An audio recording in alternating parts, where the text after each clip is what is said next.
Hello, good morning. I'm Reverend Dr. Sam Jibade. This is your Prophetic Monday. This week, the Lord wants me to prophesy restoration of anything that the enemy had stolen from you. Whatever God has given to you that the enemy had stolen, get ready.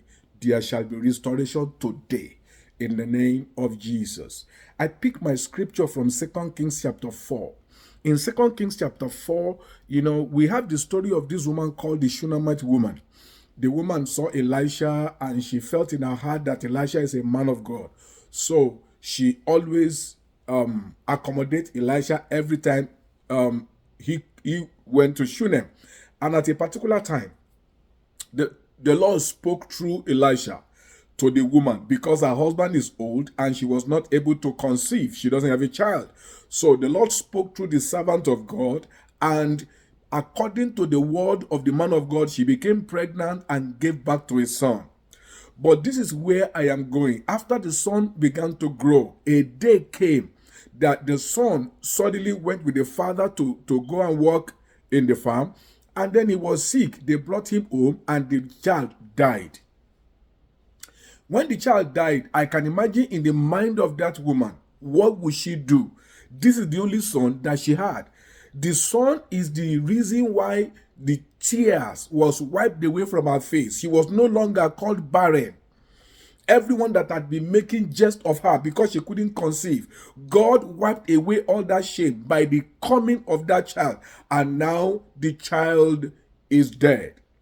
And the Bible says in verse 28 of 2 Kings chapter 4, when the woman finally came back to meet Elisha, she said to him, "Did I desire a son from my Lord? Did I not say to you, do not deceive me?"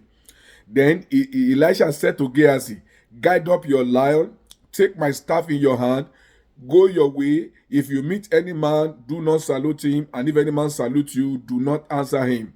Lay my staff upon the face of the child." And the mother of the child said, "As the Lord liveth, and as your soul liveth, I will not leave you." And he arose and followed her. And let's go ahead to verse 32. And when Elisha was coming to the house, behold, the child was dead. The miracle God gave was dead and laid upon the bed. He went in therefore and shut the door upon them too and prayed to the Lord. I don't know the content of the prayer, but I want to assume that Elisha will just be saying to God, "Father, you are the one that gave this woman this child to wipe away her tears. Lord, do not allow the enemy to cut short a miracle." I can imagine that's the kind of prayer I was praying. And he was asking God that whatever was wrong with the child, God should restore it and correct it so that that woman's joy can be restored. After all, Jesus said, "Ask and shall receive, so that your joy may be full." This woman's joy was cut short.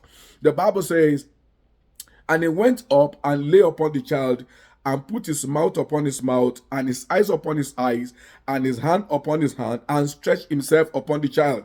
And the flesh of the child became warm." Verse 35. "And then he returned, and walked in the house to and fro, and went up and stretched himself upon him. And the child sneezed 7 times. Hallelujah. Glory be to God in the highest. And the child opened his eyes, and he called Gehazi and said, 'Call the Shunammite.'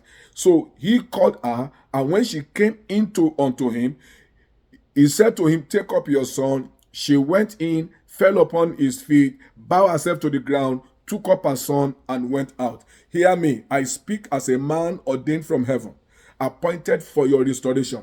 I decree that in the name of Jesus, whatever the enemy had stolen from you, I command divine restoration now.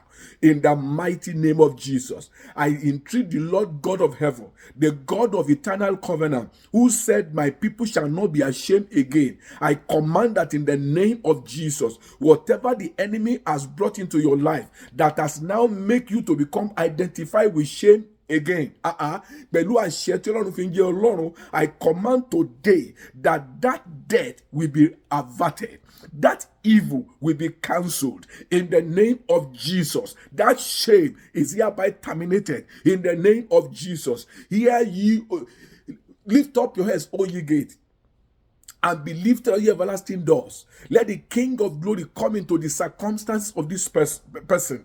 You dry bone, I command that in the name of Jesus, receive life right now. I command your health to receive life. I command your vision to receive life. I command your finance to receive life. I command your marriage to receive life. I command your relationship to receive life. In the name of Jesus, the life of that child that has been giving you sorrow, Bo Asheni, from today, the hand of God is upon that particular child. The child will turn around and begin to give you joy. In the name of Jesus, whatever represents this child in your life, miracle that God gave you, but which the enemy has cut off unexpectedly, in the name of Jesus, I command a restoration. I command a restoration. I command a restoration. This day, I command restoration in the name of Jesus. For the Bible says, when the Lord turned again the captivity of Zion, we are like them that dream.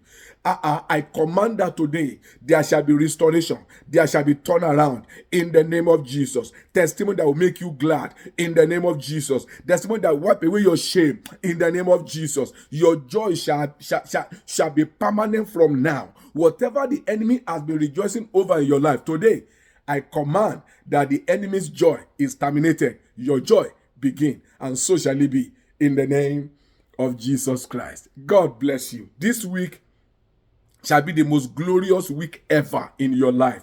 Divine intervention from heaven will become your testimony. Help will come. Favor will come. Mercy will show up in the name of Jesus. Every judgment against your destiny, I cancel it in the name of Jesus. The Bible says every sin I remitted is remitted. Every sin, every shortcoming, every failure that you have had, I cancel them. You are forgiven today. Mercy show up for you in the name of Jesus Christ. God bless you. This is Prophetic Monday again. I'm Reverend Dr. Sam Ajibade on YouTube. Go there. Check Rev Sam Ajibade as one word. You'll see my picture there. Subscribe, click the bell, and watch the prophetic words. I trust that something great is going to happen to you. On TikTok, I remain Rev Sam Ajibade as one word. And on Instagram, I'm Rev Sam Ajibade as one word. On Facebook, I'm Rev Sam as one word and Ajibade. Until I come again next time, God bless you in Jesus' name. Amen.